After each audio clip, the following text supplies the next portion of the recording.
Thank you for tuning in to Music Marvels with Achickwitbeatz and Breezy Gipson. We're glad that you're hanging out with us again today. We got another great show lined up for you. Music interviews, music news, and beats by yours truly. Oh yeah. And it's a great day in the neighborhood, so we're glad to be here and let's get it going. All right, let's go.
All right, and what a great interview with Saan Solo.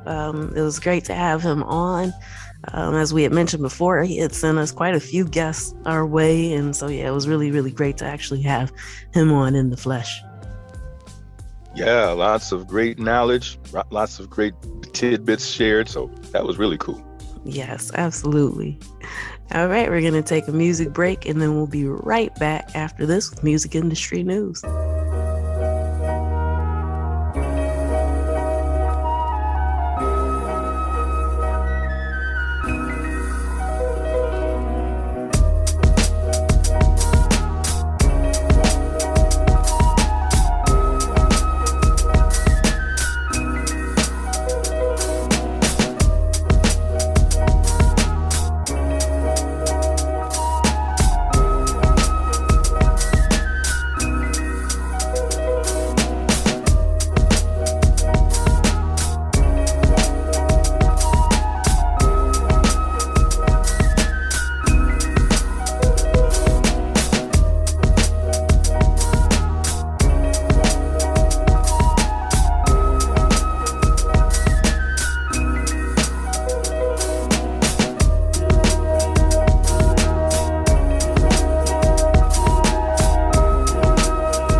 And we're back with music industry news. First things first, it's been kind of buzzing around all over the place. And, I noticed that a lot of the outlets and stuff that are talking about what's been going on haven't really broken it down very much. So, as we share the news, we try to make sure that you have a good understanding as to what's happening. But Universal Music Group did officially go public this week.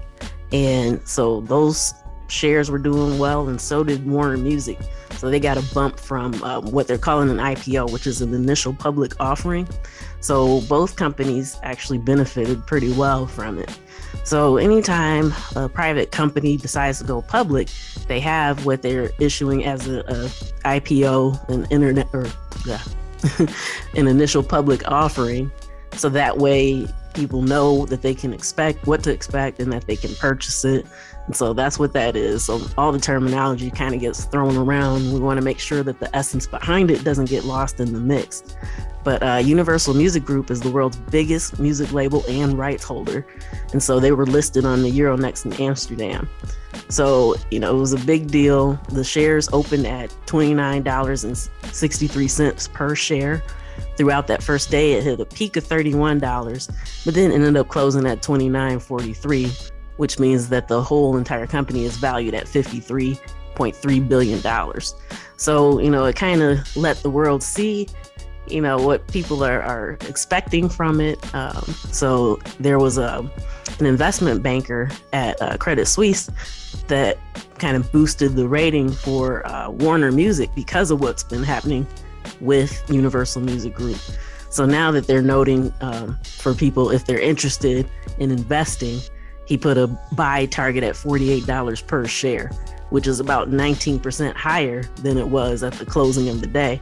So basically, the investment industry is looking for big things to happen from these music labels, because they're saying that there's a lot of room left for growth in streaming for Warner Music as well as UMG.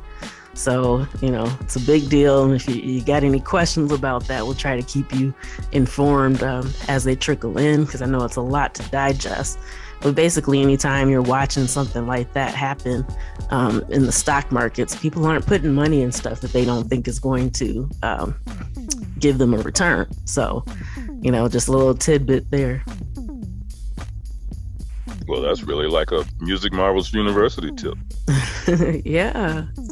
Yeah. So, pay attention, even if you're not interested in investing, you can look and see, because all these companies, when they go public, they offer prospectuses, which gives you information about the company and where they're planning on getting their money from and earnings and such. So you can kind of pay attention to that and model your own career after that. Check out some of the moves that they're making.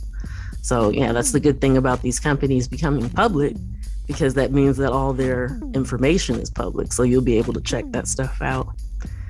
And so Morgan Stanley actually, took advantage of what was going on. So they bought about $105 million worth of Warner Music. So they were noticing the bump that was going on with Universal and wanted to take advantage of investing in Warner. So they ended up getting about 0.4% of a share. So that'll probably push Warner stock even higher after that. So yeah, a lot of these news stories, it's multiple, but it's all the same news. So like you'll see all these different headlines, but that's basically what's going on. So yeah, hopefully we broke that down pretty well for you. Yeah, I think you did. So, so when it trickles all the way down to the street, the word on the street is if a company is going public, then you got an opportunity to check them out. And if they check out the way you want them to, then you have an opportunity to invest in that company, which can lead to you earning income through their success. Okay, so check it out. Don't let stuff pass you by, and then at the end of the day, you're like, well, what happened? Well, what happened? What happened? Very well said.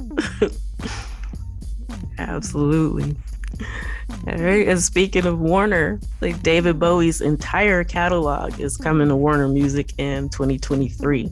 So at that time, they'll be representing all of his recorded music catalog. So his recordings from the year 2000 to 2016 were just released by Columbia/Sony Music, and it'll become a part of Warner's repertoire after that, joining the 1968 to 1999 recordings that Warner already had. So yeah, they had a good chunk of it, but now they're getting the rest. And why is that important? Once again, by holding that catalog, that means that they're going to be the recipient of those streams coming in. So once again, you can see where they're banking and where they're placing their money. So, it's a big business, and there's lots of room for different opportunities within it. Stick and stay. Yes, absolutely. And, speaking of big business, Merck Mercuriadis, I've never known if I've been pronouncing that correctly. I do need to check into that one day. But he's the founder of Hypnosis Songs Fund. And so he wrote an open letter. And part of it, it was very, very detailed. I highly recommend you check it out, because he raised some very good points and a lot of details that were fairly easy to understand. A lot of times, people go throwing around industry jargon to confuse you, so you won't ask them any questions about it. But, his was pretty cut and dry. And so one of the main points that he kind of wanted to hammer home was that songwriters are being, unfairly left out of the equation. So, one of the quotes was, "None of us should be able to sleep in good conscience at night until the true value of the songwriter's contributions to this business are recognized." So, that was an excellent point. One of the things that he brought up was that so the recorded side of the music business is getting 4/5 of the revenue, and the publishing side gets 1/5. So paying attention to how that works, if you notice, there are a lot of record labels that actually own the publishing companies. So since they stand to make more from the recording ends, because of how they divvy up these contracts, they're actually not trying to make sure that the songwriters are getting paid through the regular avenues that they're supposed to.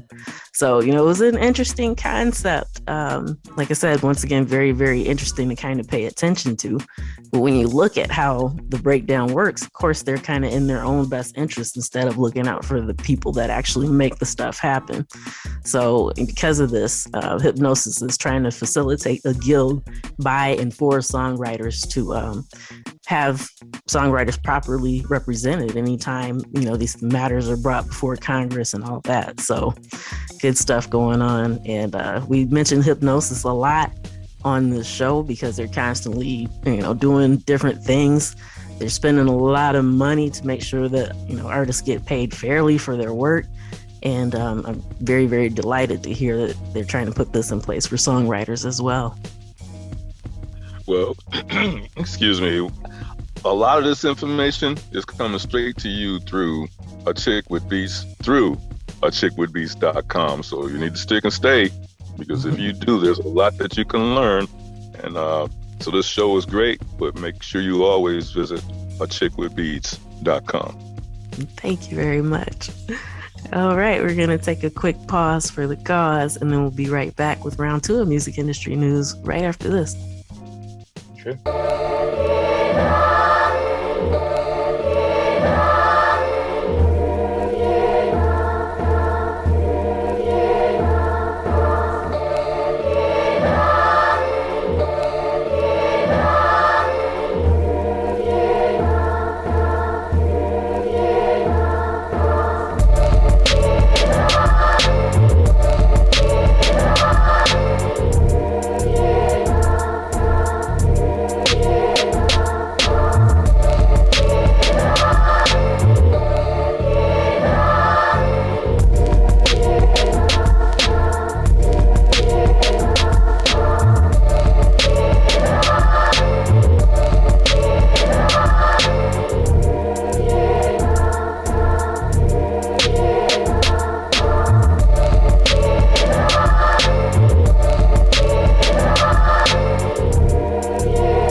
Okay, and we're back with more music industry news.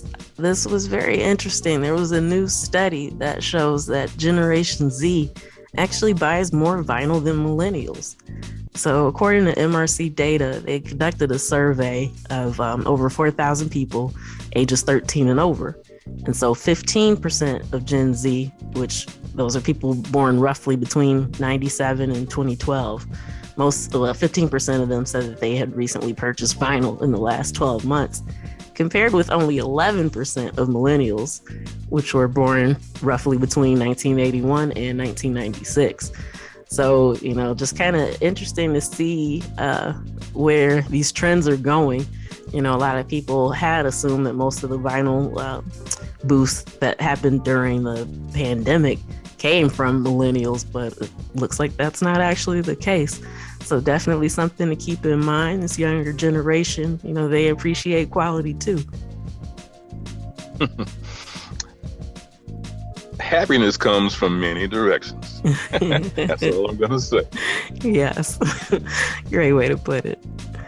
All right. And good news for hip hop. Congressional resolution officially declares the Bronx and 1520 Cedric Avenue as the birthplace of hip hop. So we already know back in August, hip hop finally got its official day. And so Rocky Bucano, the president of the Universal Hip Hop Museum that opens in 2023, had worked very closely with the people in the area and the museum educational community to draft the language for the resolution, which did get approved. So congratulations to the legendary place that legendary party that DJ Kool Herc threw turned into something beautiful that we know and love today as hip hop. Okay. So I salute and we salute you. Yes, absolutely. All right. YouTube says that its music is now 25% of its global watch time. So according to the chief business officer, Robert Kinkle, he said that media companies represent about 25% of YouTube watch time globally. Another 25% is music and 50% is YouTube creators. So, that's a pretty nice chunk of the pie. And, when people come, they're looking for stuff. So good thing to keep in mind if you got behind the scenes footage, you rehearsing at home, music videos, whatever you can think of. People are coming to YouTube and watching a great deal of music. So yeah, keep that in mind. Lyric videos, all that good stuff. It's like unexpected growth coming through the door. So yeah, I guess they're in the lucky spot. Yeah, great way to put it. All right, music sampling platform TrackLib has raised $12.2 million, led by the Sony Innovation Fund. So apparently TrackLib is intending to use the funding to quote unquote reinforce and grow its community. So it's going to have more original collaborations with producers, artists, as well as trying to expand the catalog and other features on the platform. So that might be some good stuff coming forward, especially for the producers that use TrackLib. It does have a pretty vast catalog already. So with them having that kind of money, that only leads to more dopeness. Well, that old saying, takes money to make money. Yes, absolutely. All right. And more good news, at least for Twitch. They're not really in the deal stage yet, but it looks like they're inching closer towards making friends in the music industry. So there's a new reporting process that lets music publishers flag songs that are being used without a license in someone's stream. So this can be whether it's on purpose or, maybe you're gaming and then your roommate decides to start playing music while you're doing it. But at least this way, the content can just get flagged instead of immediately being deleted. And it'll kind of start with a warning instead of just getting penalized immediately. And that was another critique that a lot of the streamers from Twitch had, because, some of them were actually playing music on purpose, but some of them didn't necessarily mean to. And so all their clips and stuff were deleted. So, they're making some progress. And, I'm definitely rooting for Twitch to get it together because it's a great platform. So, if they can work closely with the industry, everybody can win. So I'm rooting for them. Good thing. Yeah, me too. All right. And that does it for music industry news for this week. We'll take another quick music break, and then we'll be right back to close out the night.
And that concludes this week's edition of Music Marvels with Achickwitbeatz and Breezy Gipson. Once again, we thank you for tuning in. We love having you with us, and we hope that you enjoy what we do here, because we have a great time doing it, right? Oh, yeah, a great time, and then a greater than that time. So, so we get out of this with big smiles on our faces because we're bringing all of this straight to you, the listener, wherever you are. I mean, it's cool because it's around the globe, and we know it's around the globe because we got statistics. Yeah. So anyway, yeah. So it's a great thing. It's a great thing.